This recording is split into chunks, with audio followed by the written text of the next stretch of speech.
संदर्भात प्रेस घेतोय? आरोप नाही आहेत, हे सत्य मी केलेलं आहे, सत्य सांगतोय की जे व्हिक्टर अँड अल्बर्ट म्युझियम ज्या संग्रहालयातनं ही वाघनकं शिवाजी महाराजांची म्हणून हे आणतात, ते संग्रहालय स्वतः सांगतंय की ही वाघनकं शिवाजी महाराजांची नाहीत. आणि ही गोष्ट त्या संग्रहालयाच्या संचालकांनी ज्या वेळेला महाराष्ट्राचं हे मंत्री आणि अधिकारी, वरिष्ठ अधिकारी करार करायला गेलेले होते लोन ॲग्रीमेंटचं, त्यावेळेला त्यांनी स्पष्टपणे त्यांना सांगितलेली आहे की ही वाघनकं शिवाजी महाराजांची नाही आहेत. आणि तुम्ही ही वाघनकं भारतात घेऊन गेल्यानंतर जिथं ती डिस्प्ले कराल त्या ठिकाणी ही वाघनकं शिवाजी महाराजांची नाही आहेत, त्याच्याविषयी अनसर्टनिटी आहे, अशा पद्धतीचं लेबल लावायचं आहे. हे सुद्धा त्यांनी महाराष्ट्र शासनाच्या त्या अधिकाऱ्यांना आणि मंत्री महोदयांना सांगितलेलं आहे. आणि असं सांगितलेलं असताना सुद्धा महाराष्ट्राचे हे मंत्री आणि अधिकारी दादांत खोटं बोलून जी गोष्ट शिवाजी महाराजांची नाही ती गोष्ट शिवाजी महाराजांची असे सांगत त्याच्यासाठी कोट्यवधी रुपयेचा खर्च करायला लागले. ही वाघनकं कायमस्वरूपी आणणार नाही आहेत, 30 कोटी रुपये जवळजवळ ह्याच्यासाठी खर्च करून लोन ॲग्रीमेंट करून आणायला लागलेले आहेत आणि फक्त 3 वर्षासाठी आणणार आहेत. आणि जिथं ती 6 महिन्यासाठी, वर्षभरासाठी, 9 महिन्यासाठी डिस्प्ले करणार आहेत, तिथं डिस्प्ले करायसाठी सुद्धा ती वाघनकं ठेवण्यासाठी सुद्धा त्यांनी 7-7, 8-8 कोटी रुपये खर्च करायला लागलेत. आणि नुसता तेवढाच खर्च करत नाही आहेत, तर त्याचं टेंडरसुद्धा महाराष्ट्राबाहेरच्या एका कंपनीला त्यांनी दिलेलं आहे ही वाघनकं ठेवण्याचं.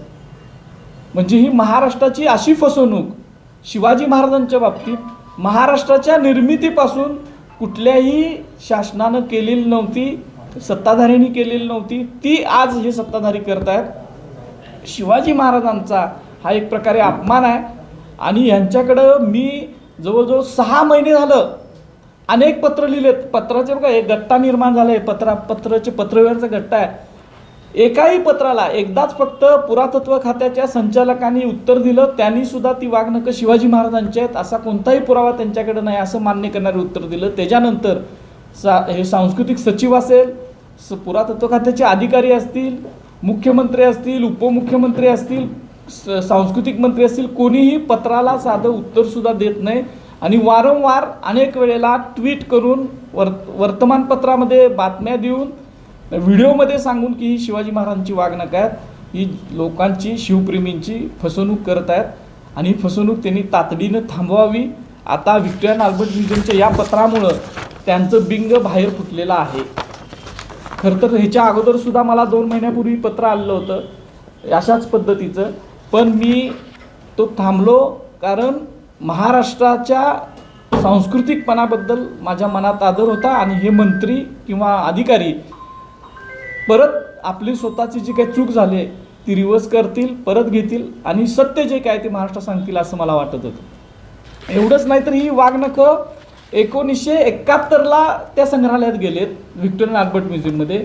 आणि त्या संग्रहालयात अशा पद्धतीची एकूण 6 वाघनकं आहेत. म्हणजे ही एकटीच वाघनकं तिथं आहेत असं नाही. आणि ह्याच्यातलंच हे एक वाघनकं ती परत आणतायत, हे वाघनकं परत आणतायत. आणि हे वाघनकं 1971ला गेलेलं त्या संग्रहालयात असणारं वाघनकं ते आणायला लागले. इतकी फसवणूक जर मंत्रिपदावर बसलेलं व्यक्तिमत्व करत असेल तर महाराष्ट्रानं विचार केला पाहिजे की हे कशासाठी करतात. मागच्या वेळेला सुद्धा शिवाजी महाराजांचा राज्याभिषेक 350वा राज्याभिषेक म्हणून 1 वर्ष अगोदरच साजरा केला. वारंवार शिवाजी महाराजांच्या विषयात वाद आणण्यासाठी हे करायला लागलेत का? ह्यांच्या भावना शिवछत्रपतींच्या बद्दल शुद्ध आहेत का नाहीत असा एक संशय हे सगळा पत्रव्यवहार आणि हे सगळं सत्य बघितल्यानंतर निर्माण होतं. त्याच्याविषयीचे अनेक पुरावे आम्ही सादर केलेले आहेत. आता हे पुस्तक आहे, हे 1944चं पुस्तक आहे, एका इंग्रज अधिकाऱ्याने लिहिलेलं पुस्तक आहे. ह्याच्या पान नंबर 47वर ही वाघनकं साताऱ्यातच आहेत हे अगदी स्पष्ट लिहिलं आहे. या पुस्तकाचं नाव सुद्धा तुम्हाला सांगतो आता थोडं. इम्पिरियल गाईड टू इंडिया नावाचे पुस्तक आहे. आणि एका ब्रिटिश अधिकारी जो होता त्यातल्या वरिष्ठ अधिकाऱ्याने हे पुस्तक लिहिलं आहे, इम्पिरियल गाईड टू इंडिया. आणि ह्याच्यामध्ये तो 43ला साताऱ्यात गेलेला होता आणि तिथं त्यानं शिवाजी महाराजांची वाघनकं बघितलेली आहे ते लिहिलेलं आहे त्यानं. इथं ह्या पुस्तकात सातारा ते त्या अशी अनेक वर्णनं आहेत. मग नुसती वर्णनं नाहीत तर फोटोग्राफ सुद्धा आहेत. म्हणजे शिवाजी महाराजांच्या इकडे आता हा फोटो आहे. मी सगळ्यांना अगोदर सुद्धा हा पब्लिश केला होता. मॉडर्न रिव्ह्यू नावाचं एक मासिक निघायचं, त्याच्यामध्ये हा फोटो 1909ला साताऱ्या जलमंदिरात काढलेला आहे वाघनखांचा, शिवाजी महाराजांच्या कॅप्शनसह दिलंय, त्याच्यात माहिती सुद्धा दिलेली आहे मॉडर्न रिव्ह्यूमध्ये. असे कितीतरी पुरावे आहेत, कितीतरी. ह्यांचं म्हणणं आहे की वाघनख ग्रँड डफला प्रतापसिंह महाराजांनी दिलेली होती. प्रतापसिंह महाराज हे अत्यंत शिवप्रेमी होते. पेशव्यांच्या कैदेतून सुटून ते छत्रपतींच्या गादीवर आलेले होते. आणि अशा प्रतापसिंह महाराज, तुम्हाला माहीत असेल की शाहू महाराजांनी शेवटी आपलं त्यांचं प्राण जायच्या अगोदर प्रबोधनकार ठाकरेंच्याकडून त्या प्रतापसिंह महाराजांचा इतिहास लिहिणार म्हणून शपथ घेतलेली होती. असे ते प्रतापसिंह महाराज आहेत.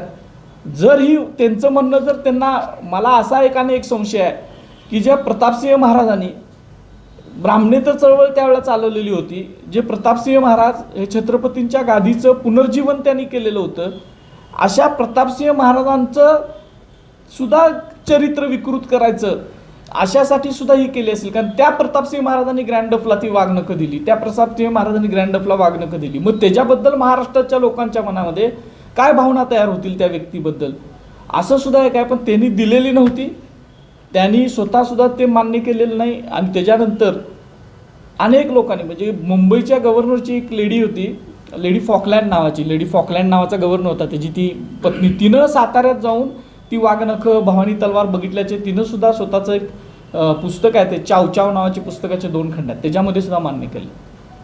जे ते ग्रँड डफचं जे नाव सांगतात, त्या ग्रँड डफचा एक नातू तो सुद्धा इथं साताऱ्यात आलेला होता 1869ला. त्यानं सुद्धा इंडियन जर्नी नावाचं पुस्तक लिहिलंय. त्यानं सुद्धा लिहिलंय की आमच्याकडं जी वाघनखं आहे तशी त्याची अस्सल वाघनखं आमच्याकडे एक त्याचं स्पेसिमन आहे. स्पेसिमन म्हणजे तशा पद्धतीचे आहेत, प्रतिकृती आहे. आणि अस्सल वाघनखं ही साताऱ्यामध्येच आहेत असं त्यानं सुद्धा लिहून ठेवलं. अनेक गोष्टी अशा आहेत.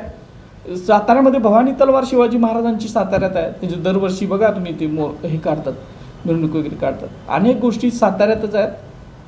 शासनानं ताबडतोब ह्याच्यावर स्पष्टीकरण द्यावं, नाहीतर ते म्युझियमवाले तर खोटं बोलतात, ज्यांच्याकडनं आणा लागलेत त्यांना पैसे पाहिजे म्हणून, नाहीतर हे तर खोटं बोलतात. हे काहीतरी एक दोन्ही पैकीतलं एक काहीतरी त्यांनी मान्य करायला पाहिजे. तशाच पद्धतीत खरं तर पत्र एक काही वर्षांपूर्वी एक पोहोच ही वाघनख आता जी वाघनखं आणा लागली ते 1971ला ब्रिटिश म्युझियम व्हिक्टोरिया अल्बर्ट म्युझियममध्ये गेलेली आहेत. तशी 6 वाघनखं त्यांच्याकडे आहेत. आणि कडोलीकरांना जे पत्र आलेलं होतं ते ब्रिटिश म्युझियमचं आलेलं होतं, ते व्हिक्टोरिया अल्बर्ट म्युझियमचं आलेलं नाही आहे. 2 वेगवेगळी संग्रहालय आहेत, ब्रिटिश म्युझियम आणि व्हिक्टोरिया अल्बर्ट म्युझियम ही 2 वेगवेगळी संग्रहालय आहेत.